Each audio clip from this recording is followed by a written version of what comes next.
给我拿下！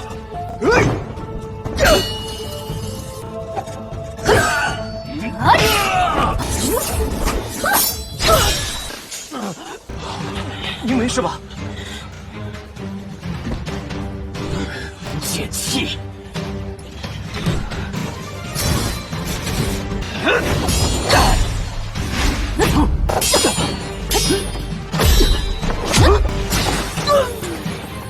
我会。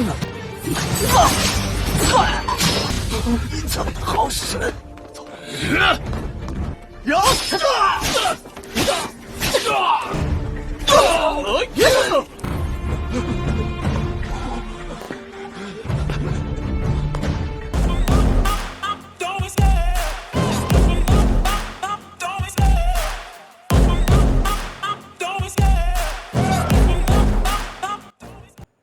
？Hai kaum rebahaners, pelajares ya pokoknya semua yang ngeres-ngeres.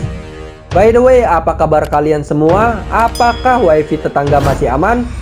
Jika masih aman, silakan kalian berbaring nikmatin filmnya sambil ditemani kopi dan sebatang kayu surgawi. Di video kali ini, gua akan membahas Donghua yang berjudul Supreme God Sword Part 1. Film menceritakan tentang Suyi, seorang master pedang Xuanjun yang dihormati di Dahuang. Untuk mengejar ilmu pedang tertinggi, dia memilih untuk bereinkarnasi dan berlatih kembali.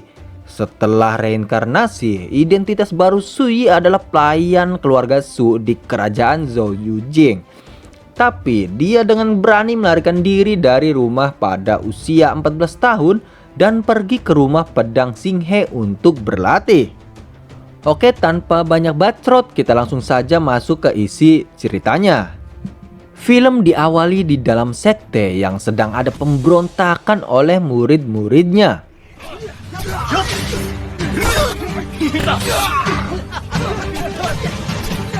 Lanjut cerita, terlihat cewek cantik yang sedang menghadap pada gurunya.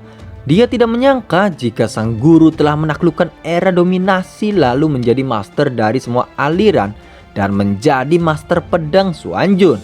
Akan tetapi sang gadis sedih karena era keagungan dan kemuliaan abadi telah runtuh. Lalu terlihat elang sayap emas yang sedang merasa senang karena telah menyuling cairan azur dan memurnikan aliran agung. Tungku peleburan Su Xuanju juga akan menjadi miliknya. Akan tetapi dia sedang dikejar oleh pendekar yang menginginkan tungku tersebut.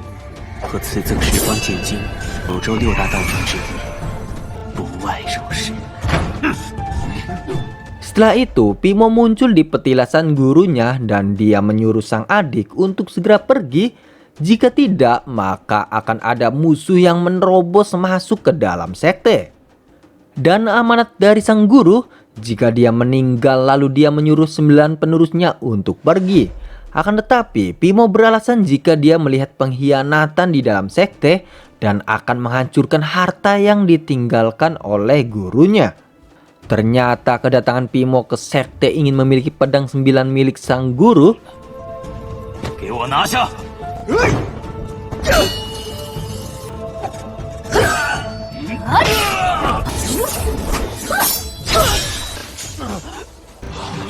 你没事吧？ 泄气！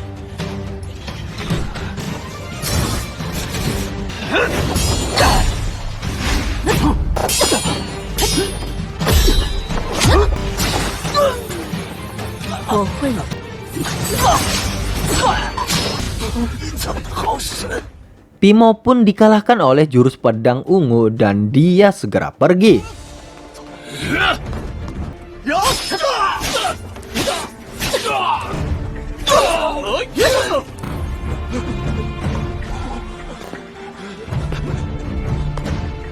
Pada akhirnya mereka pun tunduk pada Ratu Xingtang dan sang ratu menobatkan dirinya sebagai penguasa Dahuang Jiuzhou.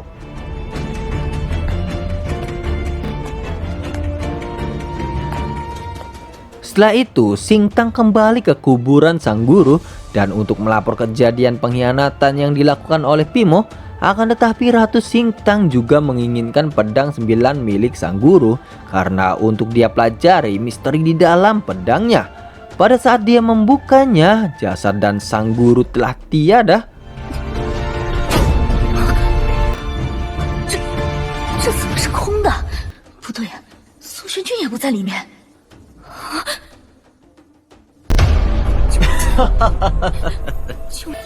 吃不吃惊，意不意外？当我归来时，你们 Ternyata pada tahun 108.000 menurut kalender Dahuang, Su Xuanjun master pedang di era Dahuang Zizou telah meninggal dan menggemparkan dataran Zizou.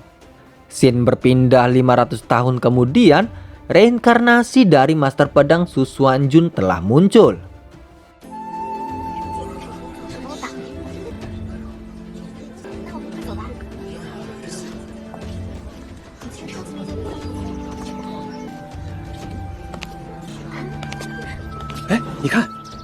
Lanjut cerita, terlihat dua pendekar yang sedang menggibahi Suyi karena setahun yang lalu dia masih seorang pendekar pedang dari gerbang luar mansion pedang Xinghe dan namanya sangat terkenal.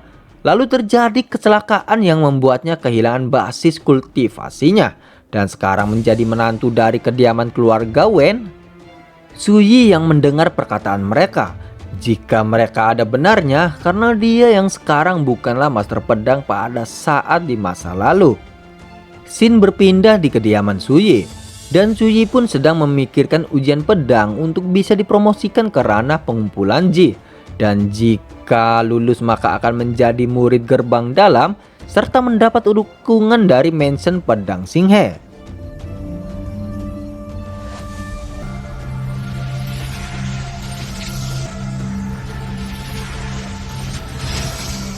马上就要突破这具奇境了。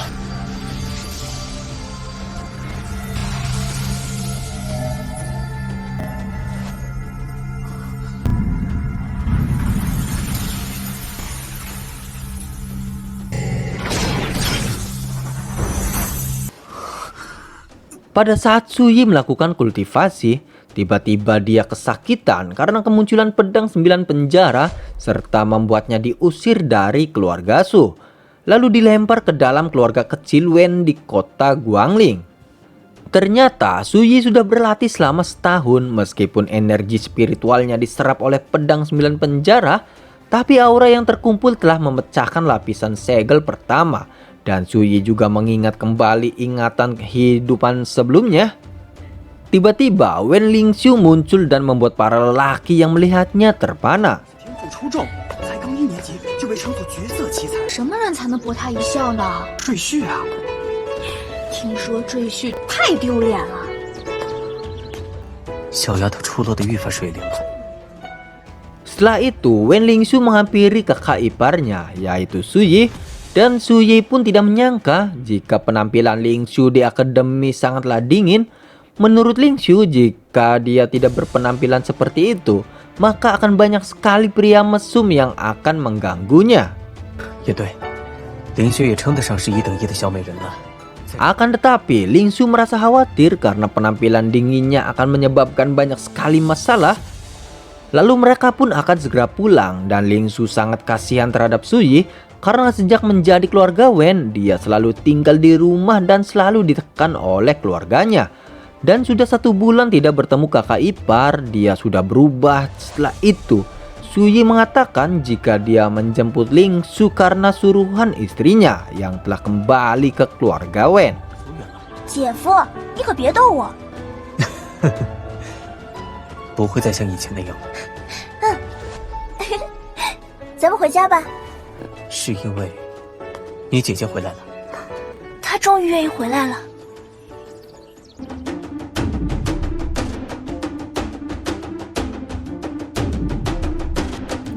Dan cerita pun bersambung. Pada teman-teman, jangan lewatkan akan ada cerita selanjutnya. Terima kasih, see you and bye-bye.